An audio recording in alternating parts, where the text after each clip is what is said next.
From Studio 1A in Tampa, Florida, comes a talk show that really feels your pain and tells you like it is. We love America and all that freedom-loving Americans want to protect.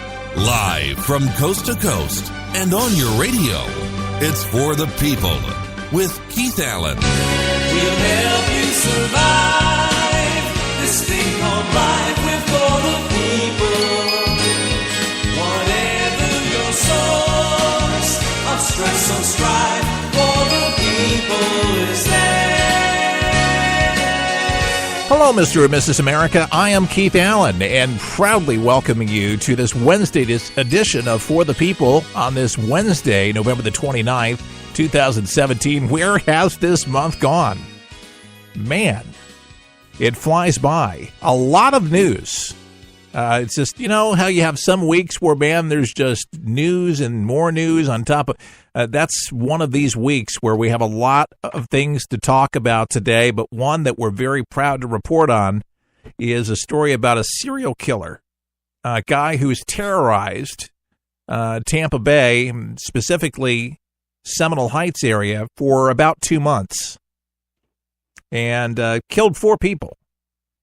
So the whole community, the whole city has been on edge, not knowing if this guy has been moving around Tampa Bay, changed neighborhoods, pulled up stakes, when he was going to strike again, how and when and where, and all of this stuff. All we know is he was a killer, and the reward was up to, $100,000, and posters up all over the place with those victims that he killed. And I'll tell you, you got to give a lot of credit when credit is due. And I'll tell you, our chief, our mayor, has been very, very strong on this to be able to find the killer. But what people are wondering this morning is, how did they find this guy? He pretty much did himself in, meaning he pretty much screwed up. I don't know if he meant to screw up, or he did something dumb to get caught. This is how it kind of went down. The guy who they have in custody, who they definitely believe was the serial killer, his name is Howell Donaldson III, was arrested at a McDonald's restaurant in Ybor City based on information that was given to the Tampa Police Department. And that information was, the way that I understand it, is he was working there for 2 months, and he wanted to go cash a paycheck at an A.M. Scott locally. It's a check cashing place here in the Tampa Bay area. Your area might not have one of those, but that's what it is. I don't like those places. I think I frequented one time to get a money order for something like that, but I just don't like how they make their money ultimately. But anyway, that's another story. He went in there to do that, but before he went to the check cashing place, he handed over his Glock to an employee, somebody that he worked with at the McDonald's, in a McDonald's bag, and said, "Hold this, because I'm going to go cash my check. I'll be back for this. Just hold it." Well, this female employee decided to look in the bag, and when she took a looky-loo, she saw the gun.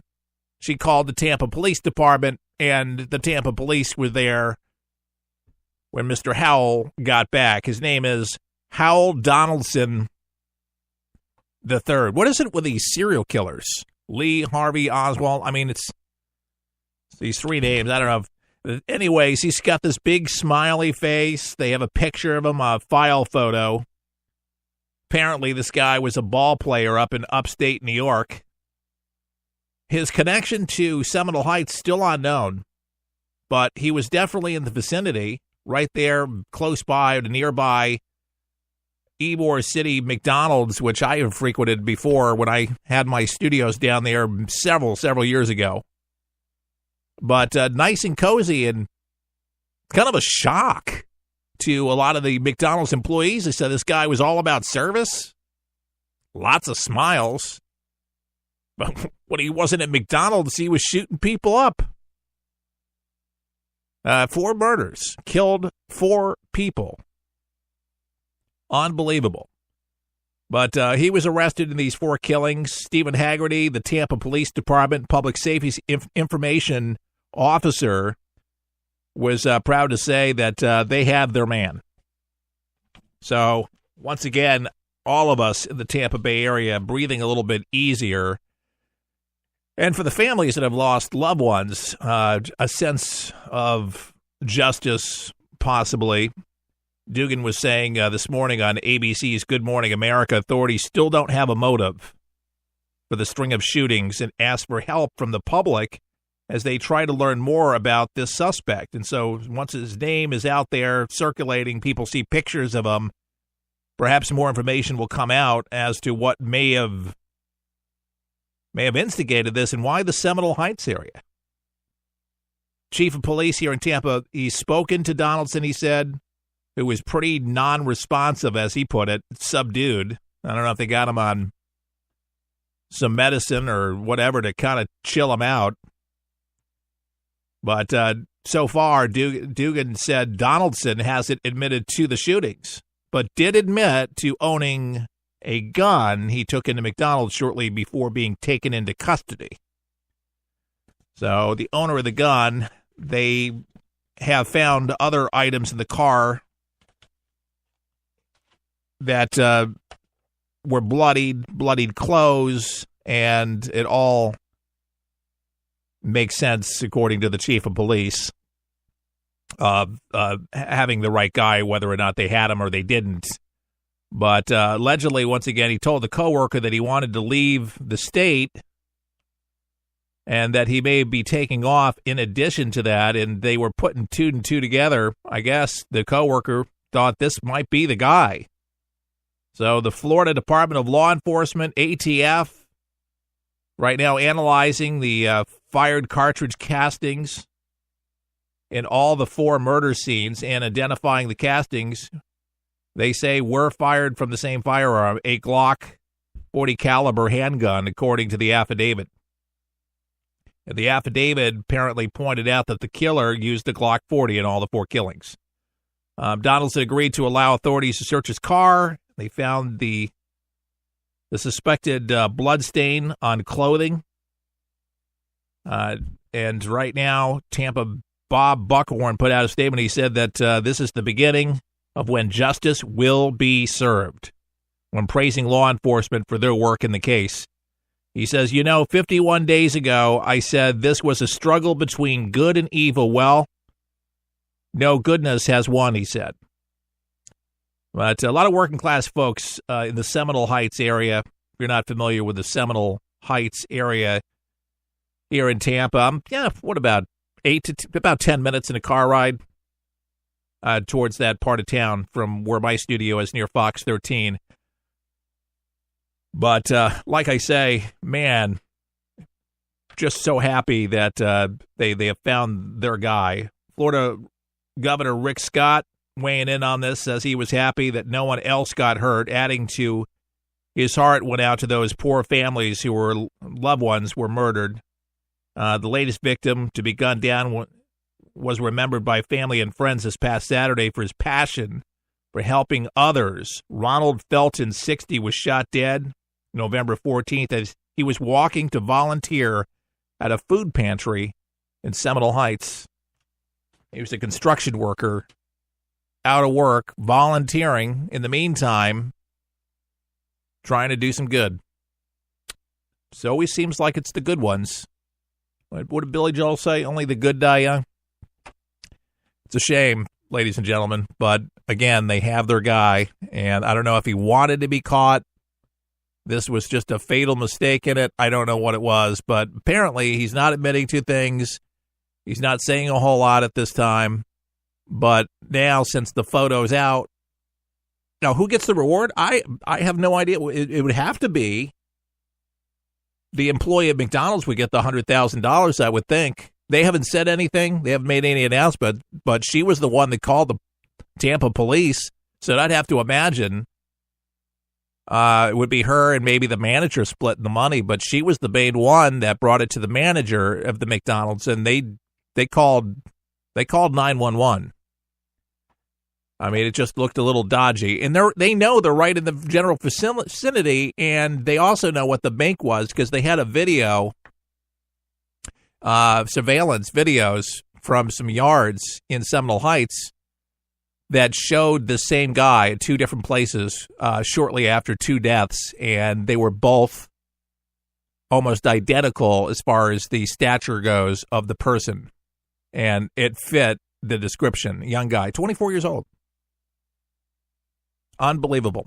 And, of course, we are a death penalty state. He will get the death penalty. Whether he appeals it, he's on death row before he gets the electric chair.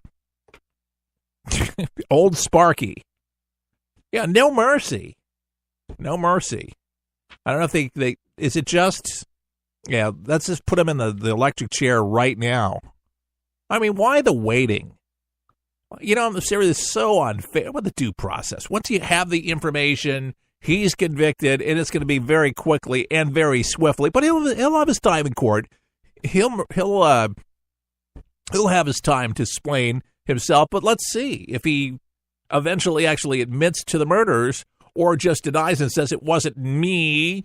I had a gun for protection, but you got the wrong guy. It's not me. The other thing officers are going to probably examine is to find out who his close friends were, to find out what they knew. Because if they knew anything, they were palling around with this guy, living with this guy. We don't know what his living arrangements were, so much more information is going to come out on him. Was he living alone? I mean, they're going to have to sift through his life, and for anybody that had any dealings with him, and then trying to pinpoint where he actually got the gun. So it's going to be very important. And again, Stephen Paddock, we still don't know what the motive was. And so hopefully it'll be much less complicated with this cat here in Tampa than it is with Stephen Paddock. 4 murders, it's death. I mean, the guy killed a whole lot more people out there in Vegas, but still, you know, it's lost lives. Another big story is that of Matt Lauer, the NBC Today Show host, was fired for inappropriate sexual behavior in the workplace. This wasn't the first allegation. Trust me, in 20 years.